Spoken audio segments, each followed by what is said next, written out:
अस्सलाम वालेकुम अज़ीज़ तलबा, मैं आपका अपना दोस्त अब्दुल रज़्ज़ाक सर।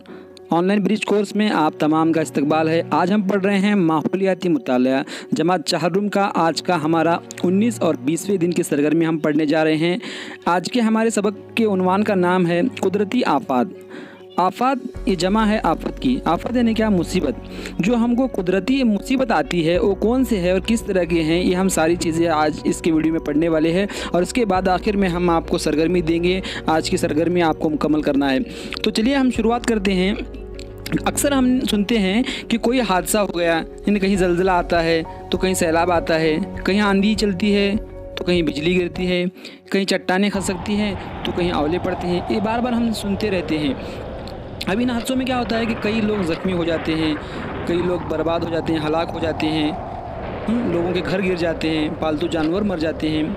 ऐसे चंद हादसों में खेतों की जो है खड़ी फसल होती है वो भी बर्बाद हो जाती है, माल व दौलत का बेहद नुकसान हो जाता है और लोगों की ज़िंदगी क्या होती है, रोज़मर्रा जो ज़िंदगी है इससे बहुत मुतासिर हो जाती है और वो ज़िंदगी को दोबारा अपने जगह पर लाने के लिए एक ज़माना लग जाता है, क्योंकि इतनी आफ़ात से इतना नुकसान हो जाता है कुदरती।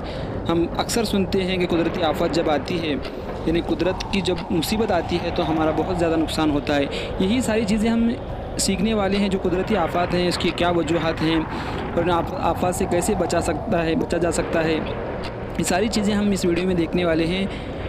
सबसे पहले हम देखते हैं, ऐसे हादसात में इंसान को घबराना नहीं चाहिए। क्या होता है कि हालात और मुसीबतें तो आती रहती हैं, इसका हमको क्या करना है, सामना करना है। अब ये हालात क्यों आते हैं? देखिए, अक्सर हमारे मुल्क के अंदर क्या होता है, मखसूस महीनों में ही क्या होती है, बारिश होती है। इसीलिए इनको क्या कहते हैं, मौसमी बारिश कहते हैं।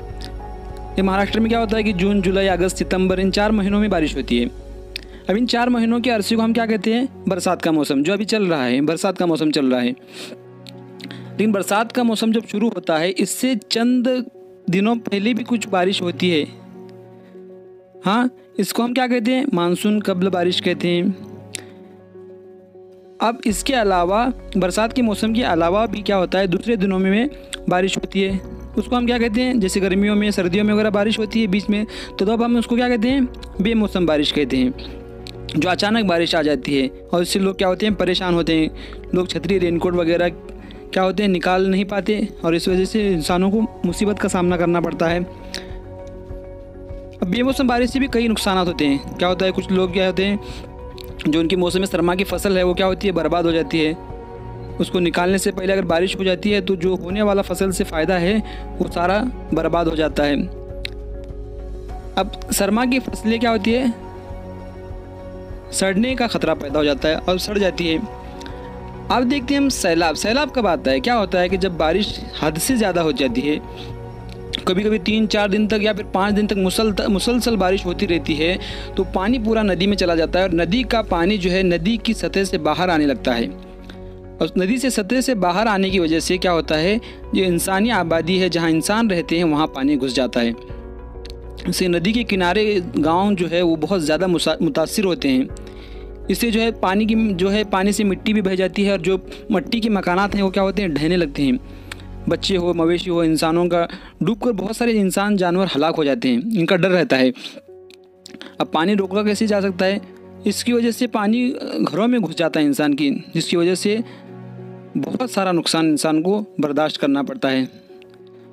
और इसकी वजह से इसके अंदर काफ़ी गंदगी होती है, जिससे बीमारियाँ पैदा होती है। बहुत ख़तरनाक होता है सैलाब। हमारे ज़िले ने इसको 2019 में महसूस किया था कि किस तरह से सैलाब आया था। पूरा शहर, जो हम तस्वीर में नक्शा देख रहे हैं कि पूरा शहर क्या हुआ था, पानी में डूब गया था। इतना जानी व माली नुकसान हुआ था, लोगों की फसलें बर्बाद हो गई, लोगों के घर गिर गए थे। बहुत सारे पूरे महाराष्ट्र के लोगों ने बढ़ चढ़ कर मदद की थी। बहुत सारा अनाज ला के बाँटा गया था। सारे लोगों ने इन सैलाबज़दा इलाकों को जो है उसकी मदद की और जहाँ पर लोग फंसे थे उनको जो है NDRF की टीम ने, जो हमारे मुल्क के जो सिपाही हैं, जिन्होंने आगे बढ़ चढ़कर लोगों की मदद की और लोगों की जानें बचाई थी। बहुत सारे जानवर हलाक हो गए थे। ये तो बस सैलाब आता है, जिसे हम महापूर भी कहते हैं मराठी ज़बान में। और उसके बाद देखिए, ज़लज़ला किसको कहते हैं। ज़लज़ला यानी क्या, ज़मीन की क्या होता है, अंदर की चट्टान क्या होती है, कभी हरकत होती है, जिसकी वजह से अचानक क्या होता है, चट्टानों की तह में लहरें पैदा होती है। और क्या होता है, लहरें पैदा होने की वजह से तालाब के ठहरे हुए पानी में किसी बच्चे के पत्थर मारने वजह से होता है, गोल गोल लहरें पैदा होती है। इस तरह से किनारे पर क्या होती है, लहरें आती है और कुछ देर बाद लहरें थम जाती हैं, पानी दोबारा पहले की तरह साकिन हो जाता है। ठीक उसी तरह से जब ज़लज़ले आते हैं तो ज़मीन क्या होती है, हरकत करने लगती है और ज़मीन की हरकत करने की वजह से क्या होता है कि ज़मीन पर जो घर और बड़े बड़े जो इमारतें हैं उनको गिरने का डर होता है और ज़मीन पर क्या होती है, दरारें पैदा होती हैं।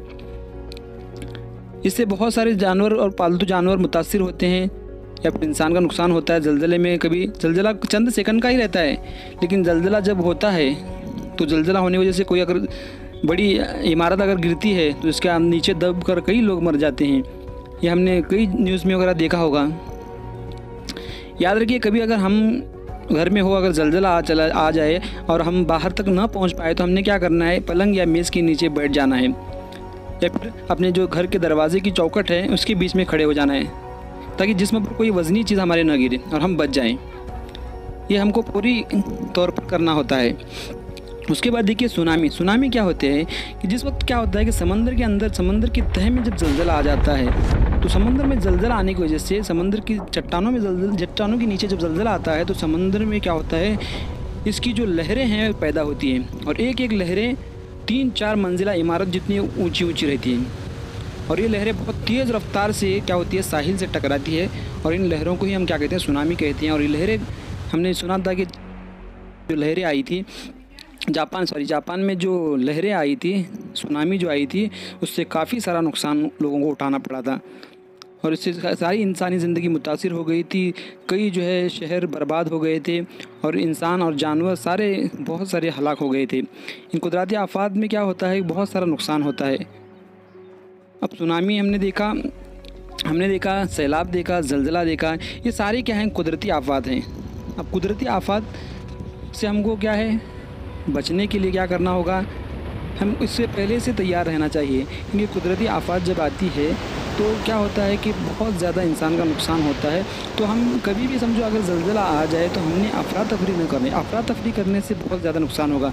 समझदारी से हमको काम लेना होगा। इस वक्त समझो हम जमात में बैठे हुए हैं और अचानक ज़लज़ला आ जाए तो हम अगर भाग दौड़ करेंगे, बहुत सारे बच्चे अपने स्कूल में 600-700 बच्चे, अब इतने लोग अगर भीड़ में निकल जाएंगे तो क्या हो जाएगा, बहुत ज़्यादा लोग शदीद ज़ख्मी होने का अंदेशा पैदा होता है। जैसे हमने देखा था मुंबई में जो ब्रिज गिरा था, ब्रिज तो गिरा ही नहीं था, बस एक हवा चली थी कि ब्रिज गिर गया और कई लोग जो है धक्का बुक्की की वजह से कई लोग ज़ख्मी हो गए और कई लोग मर गए थे। अब ये ऐसा हादसा ना हो, इसलिए क्या करें, ऐसे वक्त में समझदारी से क्या करें, अपने बेंच के नीचे या अपने घर के अंदर जो चौखट है दरवाजे में उसके नीचे या फिर अपने मेज़ के नीचे जाकर छुप जाए, ताकि कोई वज़नी चीज़ भी अगर गिर जाए तो हमको ज़्यादा चोट ना आए। इस तरह से हमको सैलाब ज़्यादा इलाकों के लोगों की भी मदद करना है, हमको सबसे पहले तैयार रहना है।